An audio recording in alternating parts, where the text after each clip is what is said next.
வணக்கம். நல்ல நேரம் நிகழ்ச்சியின் சார்பாக அத்துணை சப்ஸ்கிரைபர்களையும் எல்லா அன்பு உள்ளங்களையும் எனது நண்பர்களையும் வருக வருக என வரவேற்பதில் பெருமகிழ்ச்சி கொள்கிறேன்.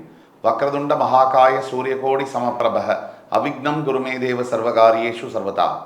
தென்னாட்டுடைய சிவனே போற்றி, என் நாட்டவர்க்கும் இறைவா போற்றி. அன்பர்களே, நண்பர்களே, இந்த புத்தம் புதிய காணொலியில் உங்கள் அத்துணை பேரையும் வரவேற்பதில் மிக்க மகிழ்ச்சி கொள்கிறேன்.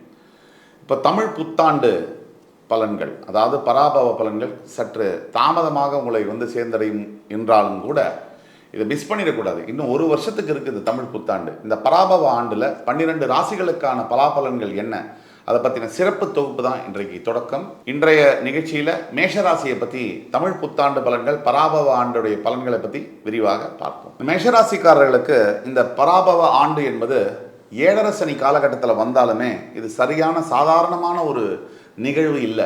இது மிகப்பெரிய ஒரு மாற்றத்தை கொடுக்கக்கூடிய ஒரு ஆண்டு. ஒரு உதாரணத்துக்கு இது ஒரு டிரான்சிஷன் பீரியட் அப்படின்னு கூட நம்ம சொல்ல முடியும்.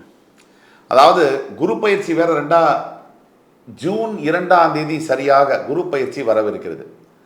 மிதுன ராசியில் இருக்கக்கூடிய குரு பகவான் கடகராசிக்கு பெயர்ந்து உச்சம் பெறுவார். உச்சம் பெறுறது எப்படின்னா, மேஷராசிக்கு 3ஆம் இடத்தில் இருக்கக்கூடிய குரு பகவான் 4ஆம் இடத்திற்கு மாறப்போகிறார். இந்த பலன்களும் சேர்த்து வரப்போகிறது.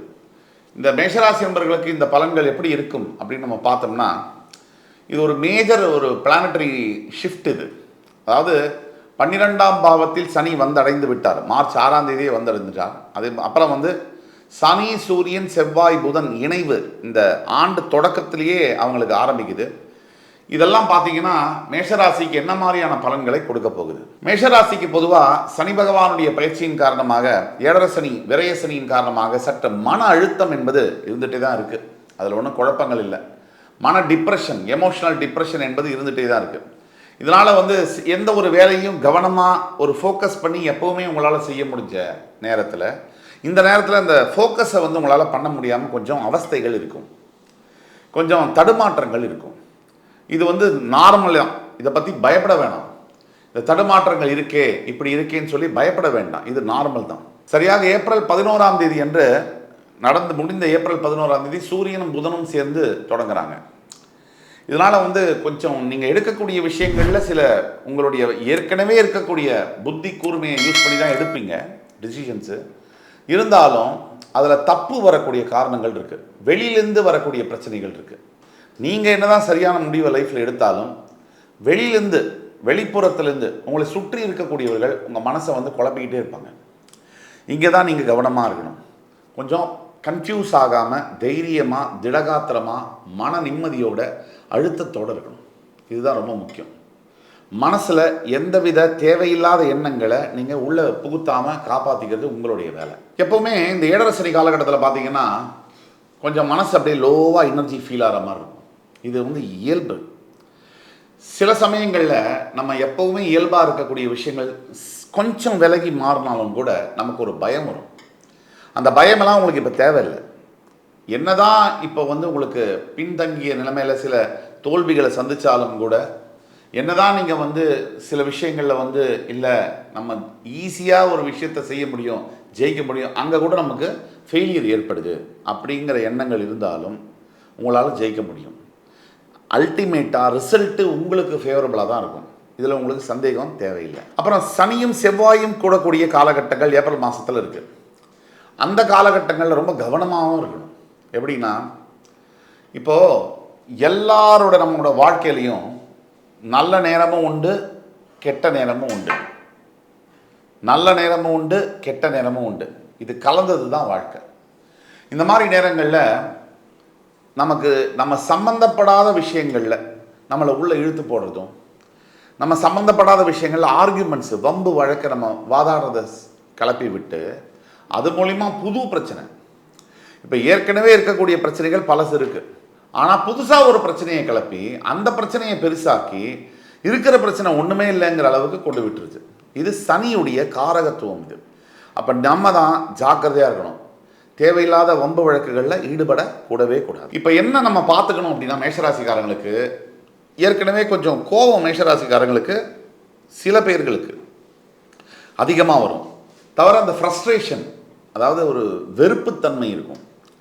என்னடா இது வாழ்க்கை, எப்போ பாரு ஜோதிடமும் சொல்கிறாங்க, எல்லா சேனல்லையும் சொல்கிறாங்க, ஆனால் நமக்கு நல்லதுன்றது ஒன்று நடக்கவே நடக்காதா அப்படின்ற ஒரு எண்ணம் வந்து மேஷத்துக்கு இருக்கும்.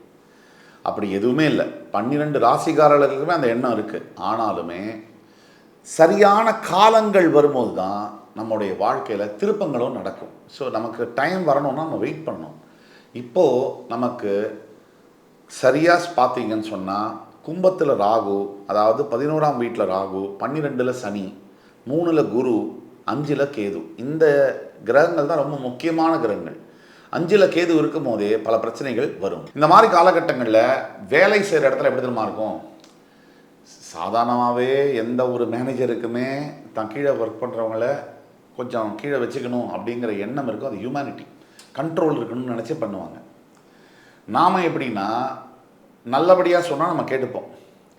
நமக்கு வந்து கொஞ்சம் அதிகார துவனியோடு சொன்னால் நமக்கு கொஞ்சம் கேட்க பிடிக்காது மேஷராசிக்கு. அப்போ மேனேஜர்கிட்ட அதிகமான ப்ரெஷர் இருக்கும். இப்போ வேலை ப்ரெஷர், ஜாப் ப்ரெஷர் ரொம்ப அதிகமாக இருக்கும். இந்த மாதிரி காலகட்டங்களில் மேனேஜரை வந்து முறைக்கிறதோ இல்லை வேறு வேலை தேடுறேன்னு சொல்லி ட்ரை பண்ணுறதோ இந்த ஏழரை சனி காலகட்டத்தில் இதெல்லாம் நம்ம செய்யவே கூடாது. இதெல்லாம் மிகப்பெரிய தவறுகள்.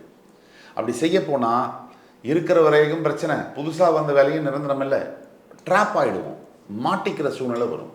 கொஞ்சம் இல்லை, நிறையாவே பொறுமையோடு தான் இருக்கணும். பொறுமை தான் இந்த காலகட்டத்தை நம்மளை கடத்தி கூட்டு போகும். நல்ல விஷயங்கள் நிறைய இருக்குது, அதை பற்றியும் பேசுவோம் வாங்க. இப்போ ஒர்க் லோடு அதிகரிக்கும்னு சொன்னோம். அதே மாதிரி பெரிய பெரிய முடிவுகளை இப்போ எடுக்கவே கூடாது. வேலை மாற்றுறது, வீடு மாற்றுறது, அது பண்ணுறேன் இது பண்ணுறேன், இந்த முடிவுகளை தவிர்க்கணும். அதே மாதிரி இப்போதைக்கு ஜாபில் ஸ்டெபிலிட்டியாக இருக்கிறதுக்கான வேலையை மட்டும்தான் நம்ம பார்க்கணும்.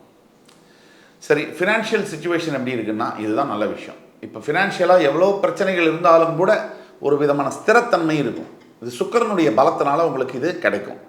இந்த ஆண்டு தமிழ் புத்தாண்டு தொடங்க நல்ல ஒரு ஃபினான்ஷியல் ஸ்டெபிலிட்டி இருக்கும். ஜூன் 2க்கு பிறகு இன்னுமே நல்லாயிருக்கும். அதுதான் நம்ம சொல்ல வரோம்.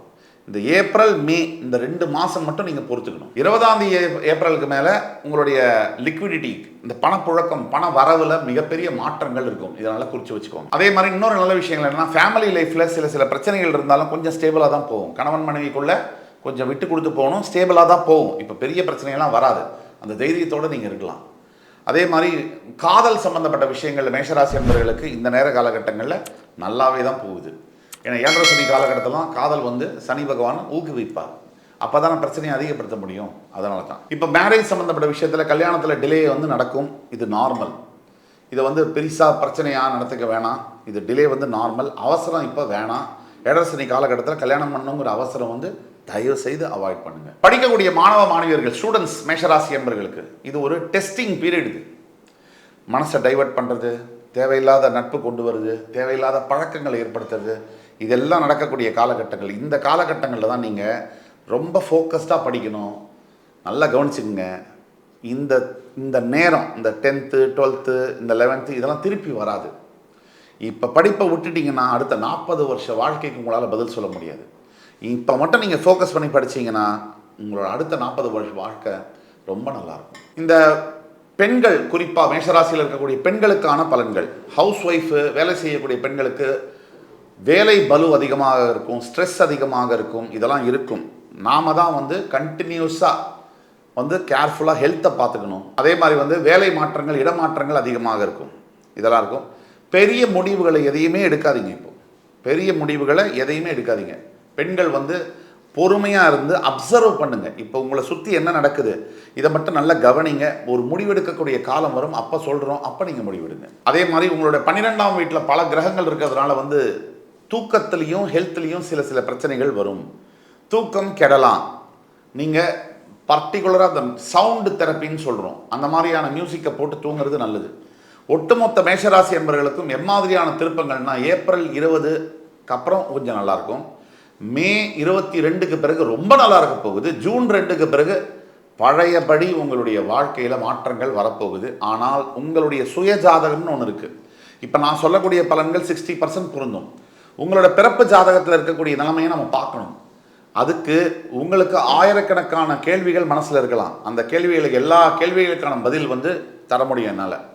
நீங்கள் எங்களுடைய சேனலை தொடர்பு கொண்டு இந்த ஃபோன் கீழே கொடுக்குள்ள வாட்ஸ்அப் நம்பரில் தொடர்பு கொண்டு பேசும்போது உங்களுக்கான ஆன்லைன் அப்பாயின்மெண்ட் ஃபிக்ஸ் பண்ணி இல்லை நேரில் அப்பாயின்மெண்ட் ஃபிக்ஸ் பண்ணி உங்களுக்கான பதில்களை துல்லியமாக தர முடியும். அது பிரகாரம் நீங்கள் பண்ணிங்கன்னா இன்னும் வந்து 100% எஃபெக்ட் வந்து கண்டிப்பாக இருக்கும். இப்போ ஹெல்த்தில் பார்த்தீங்கன்னா பிபியில் அதே மாதிரி வந்து நான் சொன்னேன் தூக்க தொந்தரவுகள், ஸ்ட்ரெஸ்ஸு மற்றும் வந்து சின்ன சின்ன விபத்துகள், காலை தடுக்கிறது, இது மாதிரிலாம் நடக்கலாம். இதிலலாம் நீங்கள் கவனமாக இருக்கணும். எந்த இடம் போகிறதுனாலும் கொஞ்சம் கவனமாக எதை எடுத்துகிட்டு போகிறோம், எதை கொண்டு வரோங்கிற கவனமாக பார்க்கணும்.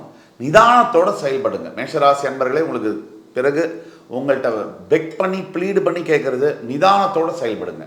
அவசரப்பட்டு மூவ் பண்ணாதீங்க. எதுலேயுமே காமாக இருங்க. இந்த ஏப்ரல் மாதம் வந்து பார்த்தீங்கன்னா உங்களை சோதனை காலகட்டங்கள். இதில் ரொம்ப முக்கியமானது பொறுமை தான். நம்ம பல தடவை சொல்லிட்டோம். இதில் கோல்டன் ரூல்னு ஒன்று இருக்குது. எந்த ஒரு பெரிய முடிவையும் எடுக்காதீங்க. குரு மாற்றத்திற்கு முன்னாடி, குரு பயிற்சி ஜூன் 2ஆம் தேதிக்கு முன்னாடி எந்த ஒரு பெரிய முடிவையும் எடுக்கக்கூடாது. அதே மாதிரி தொடர்ந்து இறை வழிபாடு, இறை தொண்டுகள், தர்ம காரியங்கள், உங்களால் முடிஞ்ச ஹெல்ப் மற்றவங்களுக்கு பண்ணிகிட்டே இருங்க. ஒரே ஒரு விஷயத்தில் சொல்லணும்னா, இந்த வீடியோ உங்களுக்கு யூஸ்ஃபுல்லாக இருந்ததுன்னா உங்களோட ஃபேமிலி, ஃப்ரெண்ட்ஸ், ரிலேட்டிவ்ஸுக்கு ஷேர் பண்ணுங்கள். அதே மாதிரி பரிகாரங்கள் அப்படின்னு மேஷராசிக்கு சொல்லணும்னா, லக்ஷ்மி நரசிம்ம பெருமான் அவரை நீங்கள் வழிபடுறதும் கல்லுப்பு தானமாக கொடுக்கறதும் மிகப்பெரிய பரிகாரமாக இருக்கும். திருச்செந்தூரில் இருக்கக்கூடிய சிவசுப்பிரமணிய சுவாமி முருகப்பெருமானை ஒரு தடவை போய் நேரில் முடிஞ்சால் தரிசனம் பண்ணிட்டு வந்தீங்கன்னா உங்கள் வாழ்க்கையில் எப்பேற்பட்ட சவால்களும் விலகும், வெற்றி நிச்சயம் கிடைக்கும்.